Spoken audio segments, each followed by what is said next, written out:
Bonjour à tous. Monsieur Éric Delay, ça y est, a annoncé sa candidature. C'est normal et c'est très bien. Durant cette campagne, nous allons parler 100% du programme pour les prochaines années. Toutefois, avant, il évoque les fondations. Les mots ont un sens. Il faut s'arrêter quelques instants sur les mots et ce qu'il considère comme les fondations. Je respecte profondément sa vision, mais je ne la partage pas. Je suis forcé de constater que nous ne sommes pas sur les mêmes fondations.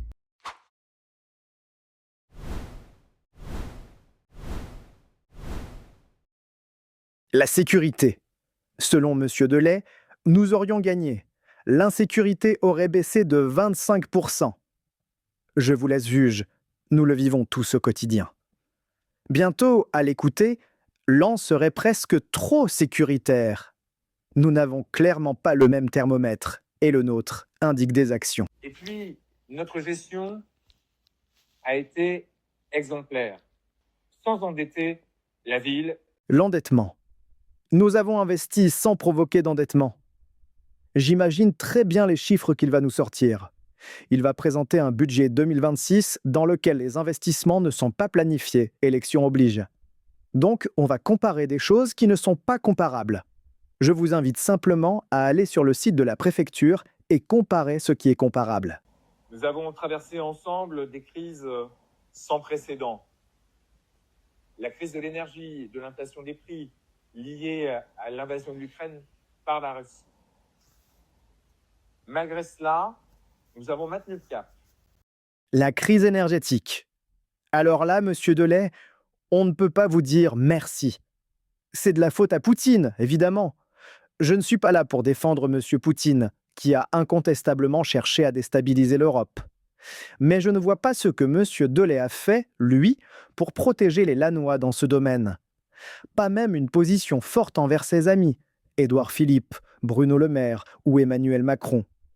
Et surtout, nous n'avons pas la même base de réflexion, ce qui explique nos divergences d'action. Pour notre part, nous considérons que la France a fait une erreur grave en acceptant l'indexation de l'électricité pour satisfaire l'Allemagne sur le gaz. Une erreur que l'on fait payer aux citoyens et que beaucoup d'élus refusent encore de reconnaître. L'image de M. Delay là-dessus est révélatrice. Si nous voulons changer cela, il faut changer de classe politique.